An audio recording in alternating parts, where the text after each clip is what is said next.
Hello, welcome back to our fourth and final module in the series on palliative care, focused on psychosocial support. People who are seriously ill are people with serious illness. And it's important for us to remember that these are people we are taking care of, people who've had lives, who have people who love them, people who we've come to know over years sometimes, and whose serious illness and whose approaching end of life is filled with sadness and loss and grief, anticipatory grief of what is coming, losing all your relationships at once. We participate in that, in supporting patients, but we also recognize that this is difficult, not just for the patient, although primarily for the patient, but also for their loved ones, their community, and for us as well. Providing psychosocial support to patients can help ease that for them and for their families and for us, and connects us to the humanism that really brought us into medicine in the first place.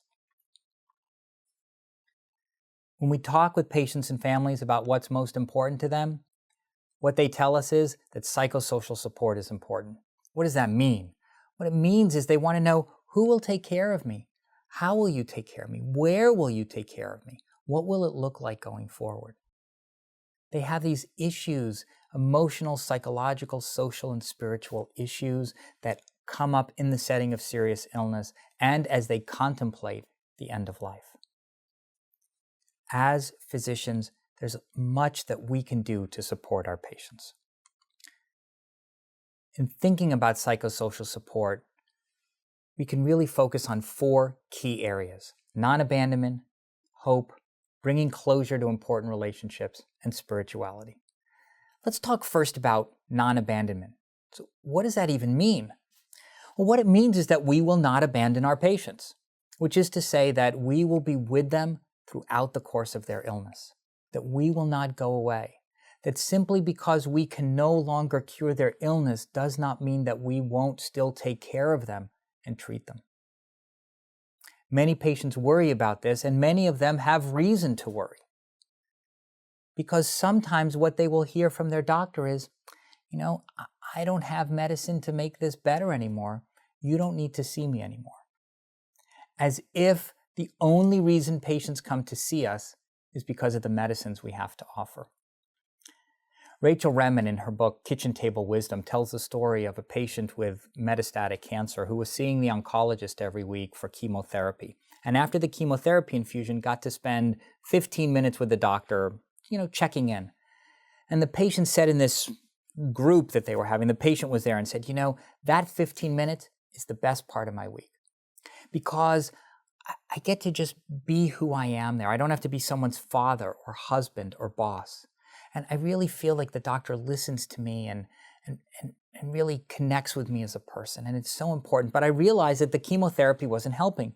So I decided to offer to the doctor that I would no longer get the chemotherapy, but I would just come to visit once a week for 15 minutes. And the doctor said, well, if I'm not giving you chemotherapy, then I really don't need to see you. And the patient said, well, what I did is I decided to keep coming for the chemotherapy that he did not think was helpful in order to have that time with the doctor. And the patient said, what was so sad is that my doctor's love was as important to me as his medicine, and he didn't know it.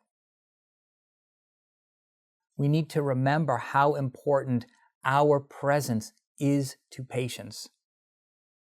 Our ability to heal and bring comfort, even if we don't have treatments that can substantially alter the patient's disease trajectory.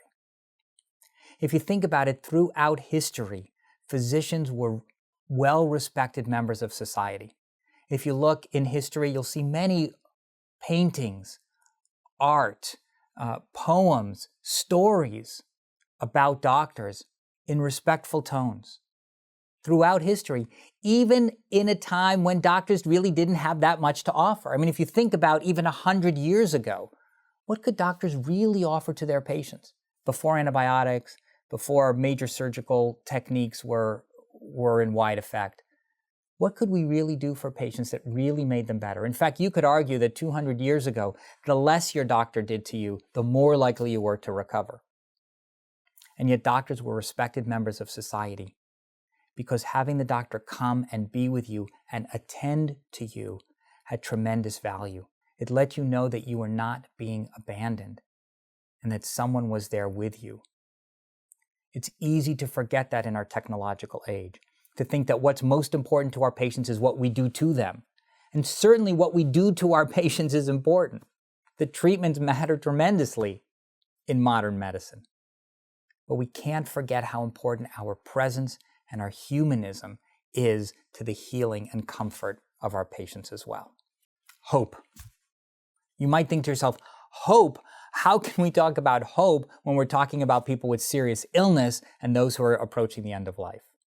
And yet we know that people have hope, that hope is an essential part of the human experience. And as physicians, we don't give hope and we don't take hope away. Hope is an essential part of the human experience. What we can do by asking about hope is to encourage hope, to understand it, and try to support patients in that hope by exploring it. What is it that people hope for? Well, they hope for a lot of things. They hope for healing when there is no cure, for comfort in the face of suffering, and for all that can still be despite all that cannot be. This comes up a lot on the palliative care service, where we are talking with patients, we talk about their prognosis, we ask them what they hope for when they think about the future. One woman said, "I really hope to be at my daughter's wedding." Well, this woman had end-stage interstitial lung disease. She was in our ICU, and it was clear not only was she not going to survive till the wedding, which was many months in the future, but she would never even make it out of our ICU to attend the wedding. So we talked about that as a team, and we talked with her family that this was important to her. And they said, well, how about if we just have the wedding right here in the ICU? And we thought, great idea. And this happens, I can tell you, not uncommonly, that the chaplain on our team is officiating at weddings in the hospital, for example. So one day, her daughter came in a wedding gown, beautiful white wedding gown. They got a corsage for the mom, and they pinned it to her hospital gown, and the son-in-law-to-be was there, and it was beautiful. There were 30 people standing around the ICU room, and it was really beautiful. Not a dry eye in the house. It allowed the mom to participate in something that mattered to her. By asking what she hoped for, we could help her achieve that hope. In a somewhat unromantic moment, this thought kept coming through my head, which was, how in the world are they going to clean that dress from all the VRE and Staph aureus that was there? But I didn't say anything, but it did occur to me. But it was a beautiful moment, and one that happened because we asked about hope.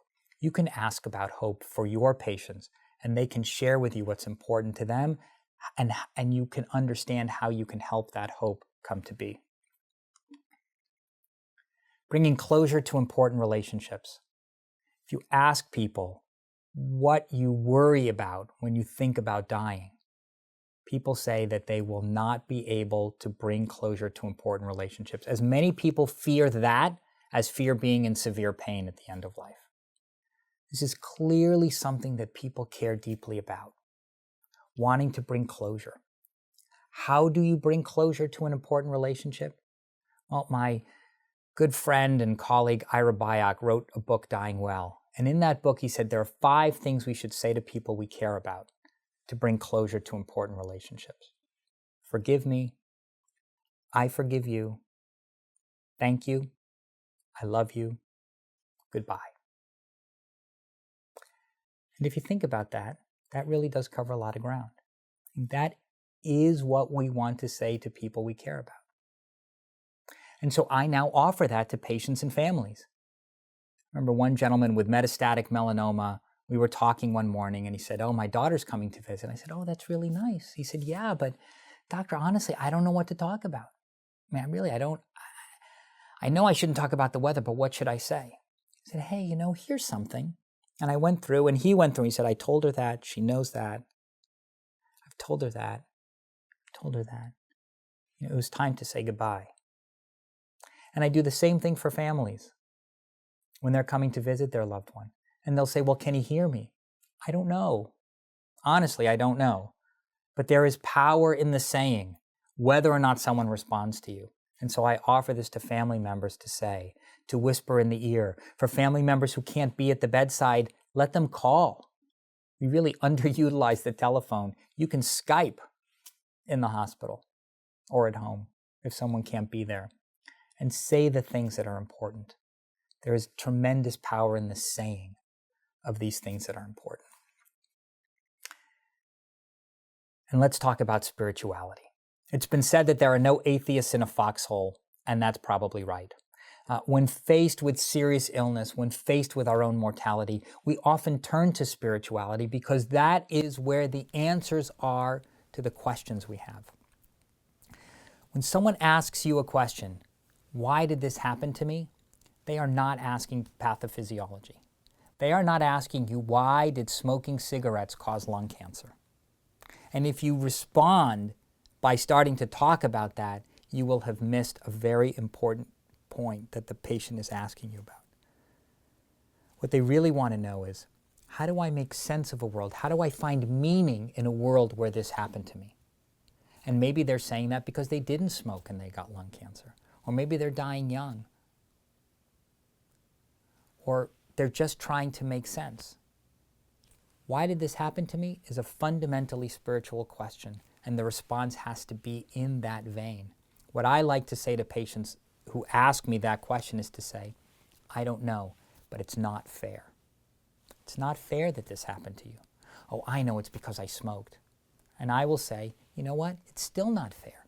Many people smoke and don't get lung cancer, don't get COPD. This is not fair. It tells the patient that you're on their side, you're not adding to their distress, and you're helping them to make some meaning of their experience. In our comfort care suites, we used to have a cabinet just like this of spiritual objects. And what will you notice here? Well, there's a bunch of things here. You'll notice that we have a Torah here, and we have a Kiddush cup. We have different kinds of crucifixes. We have a Quran. We have a bell. We have a Buddha. We had Hindu icons. We had a Bhagavad Gita. We had a Book of Mormon. Because it's California, we even had crystals in the cabinet to really make the point that we know that you are thinking about spiritual concerns, and we want these available for you to use. I can tell you that subsequently we have moved these items into a drawer. Some patients felt it was a little heavy-handed, if you will, sort of almost too much to have it all there, and preferred to have it available but not displayed, and so we've done that. I also want to assure you that we did rotate which object was on the top shelf, so we played no favorites with religion. Everybody got their fair share on the top shelf. But what can we say about spirituality then? Well, a number of things. One, not only that it's very important, but how do you ask about it? Right? We're not trained in this as physicians, as nurses. How do we do this? Well, I like to ask, are you a religious or spiritual person? Right? And people get that. You can be religious and not spiritual. You can be spiritual and not religious. You can be both, and you can be neither. And I'm surprised everywhere I go, including in San Francisco, how many people will say they're either religious or spiritual. You might say they're hedging their bets, but a lot of people really do relate to this question because it is where their minds are. It is what they're thinking about, because religion and spiritual practice has the answer to these kinds of questions.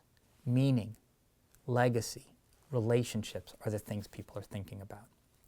The other really useful question is, are you at peace? This has been studied and shown to be a very helpful question at addressing these kinds of issues. So I will ask people, are you at peace? Again, the answer can be very revealing. And finally, referring to a chaplain improves quality of life for people who do report being religious or spiritual. Chaplain is a key part of our palliative care team, often provides tremendous insights and tremendous relief to patients who are struggling with these issues. And if you don't have a palliative care team with a chaplain, you can almost always find one in the hospital to help you take care of patients. In the outpatient setting, we often refer patients to their own spiritual advisors, to their own clergy. That can, for people who have a community, that's often very helpful. For people who don't, hospices, for example, will have a chaplain that they can talk to. Importantly, this is not God talk. This is not religious talk per se when a chaplain sees a patient. And so we don't even have to worry about concordance, between the chaplain and the patient's religious backgrounds. Chaplains are helpful outside of that structure. Let's talk a little bit about your role as a student. You might be listening to all these modules, including this one, and think, what is my role here? This can be complicated, talking to patients, relieving symptoms, trying to provide this support, but there is a tremendous amount that you can do as a student. First, listen to your patients. Spend time with them. Visit them at home. You're in a very privileged position as a student where you have the opportunity to do this and to have the time to spend with them, to have these conversations, and to discuss issues that patients want to talk about. Ask those open-ended questions about their hopes and their worries. See what they say. See what they tell you. They will often identify you as someone who really is important to their care, someone who is listening and asking them about the things that really matter, and they will talk to you about it. And it can be richly rewarding and also contribute tremendously to the care of the patient. And finally, you can suggest palliative care consultations. When you identify patients in your other rotations who you think need palliative care, either because they have one of the conditions that we talked about in the very first module, or because you asked yourself that question, would I be surprised if this patient died in the next year? And the answer was no, I wouldn't be surprised. Suggest a palliative care consultation, which can be tremendously helpful to patients and kind of remind the team that, wow, oh yeah, that could be helpful here. So to wrap up, we want to create a continuity of care plan with all patients with serious illness. The promise of non-abandonment is a challenge when you're on your inpatient rotation, or if you're seeing patients in the clinic setting and you don't make home visits. How do you promise non-abandonment? Well, one is that you can talk to them by phone, and you can say, you know what, I'll call you. We'll still be in touch even if you can't come to me. You may decide to make home visits with patients who are seriously ill and who are near the end of life. Those are the patients that I visit at home because I realize that that continuity and that presence is really important to my patients. But also by referring to other clinicians who are part of your team, referring back to their primary care provider, to their oncologist, to their cardiologist, to the hospice, to the home care team, that we all work together to provide and assure non-abandonment. Explore and support hope.